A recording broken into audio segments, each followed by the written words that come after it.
Welcome, and thank you for joining me. Here, you can simply do nothing.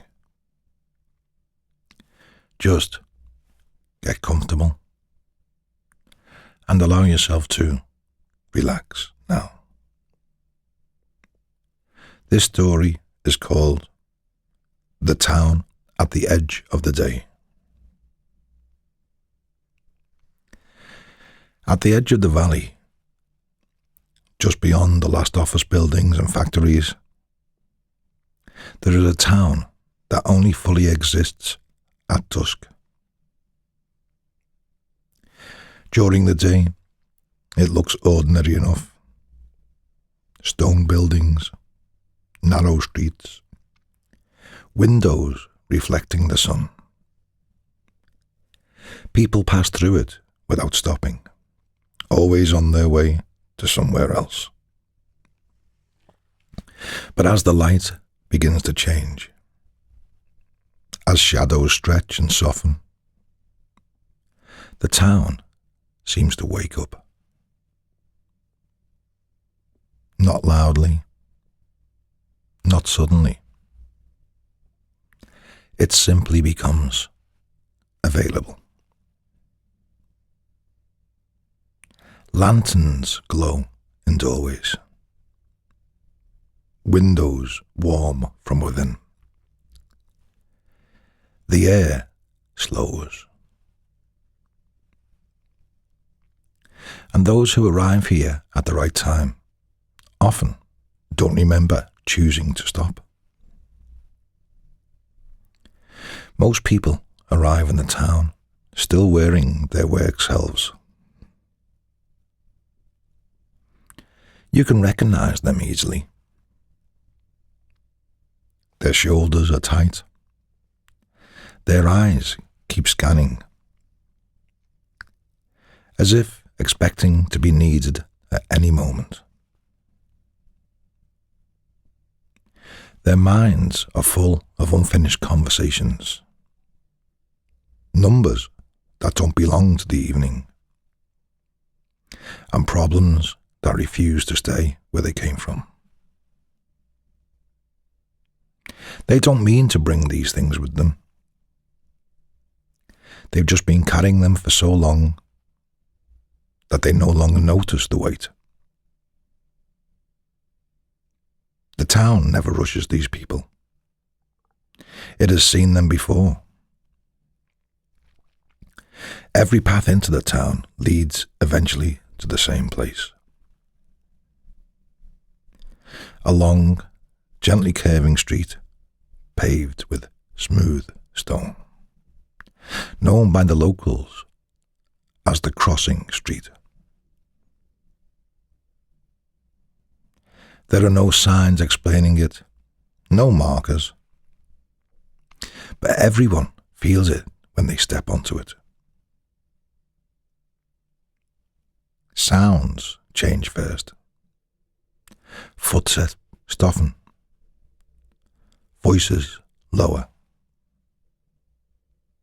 The further along the street you walk, the less tightly you seem to hold yourself. This street does not allow hurry. And strangely, nobody ever argues with it.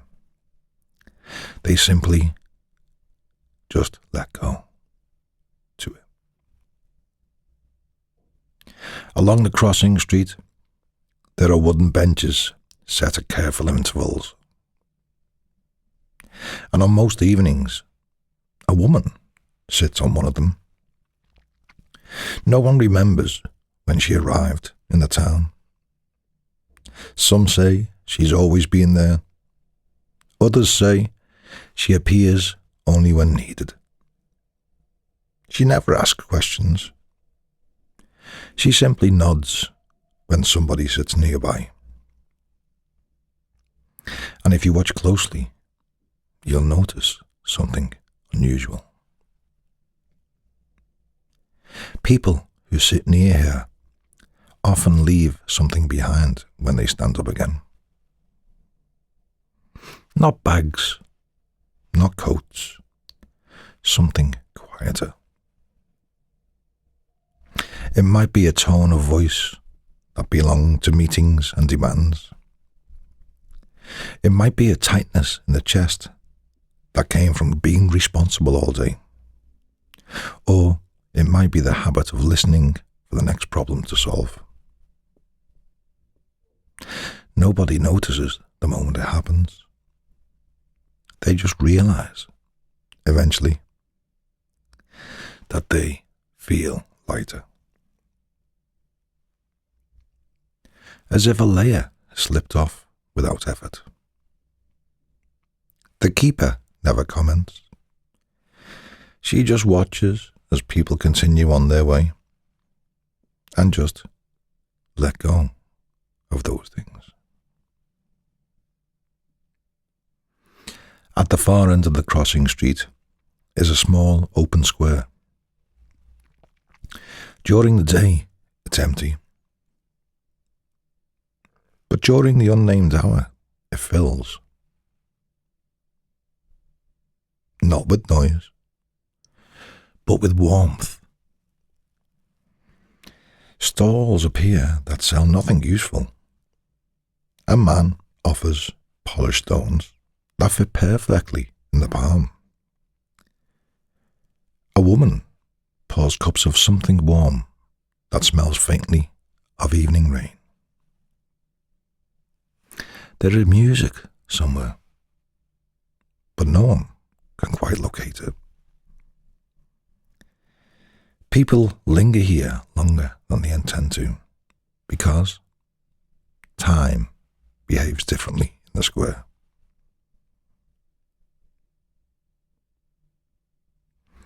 As people wander the market, something begins to return to them. Not memories, but sensations.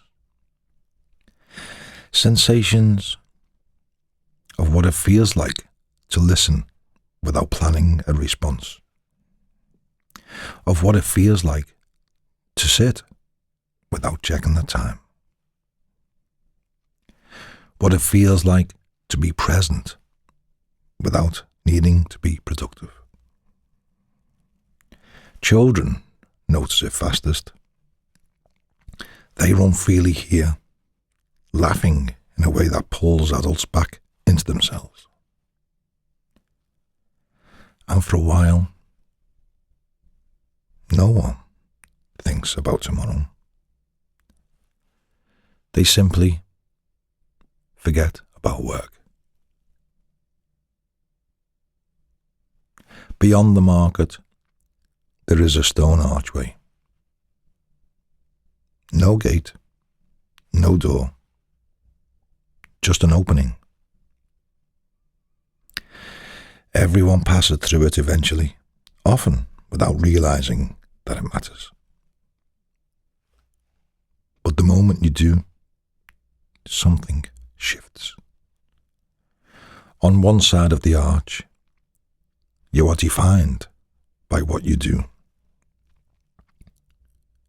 And on the other, you are defined by who you are to the people waiting for you. Families pass through together. So do those who live alone. Because the arch, it does not judge. It simply separates. No one lives in a town permanently. It isn't meant for that. It exists purely for passage.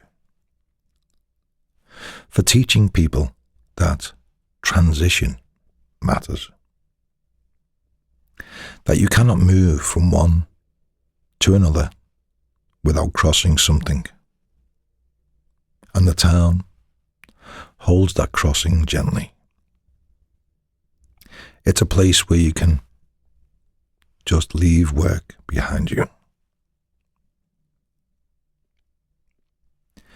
When people finally continue on their way towards homes filled with voices,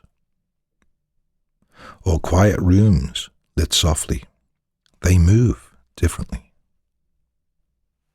Slower, more open.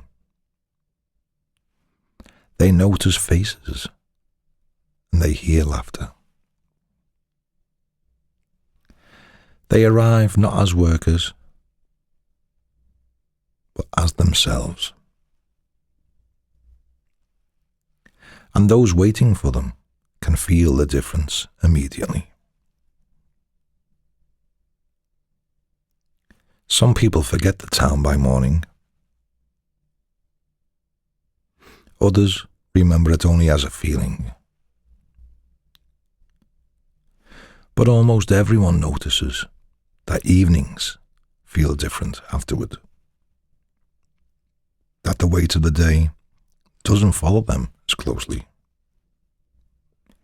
That somewhere there is a place where they are allowed to set things down. And now, as this story begins to fade, you might notice where you are, the sounds around you, the weight of your body. You don't need to rush. The working day has already passed. This part of time belongs to you.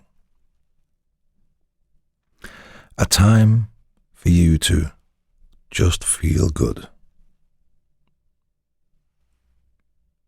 You can move into it gently, carrying only what matters, and leaving the rest where it belongs. Thanks for spending this time with me. I hope something in the story made you feel good now. Take care, and I'll see you in the next story.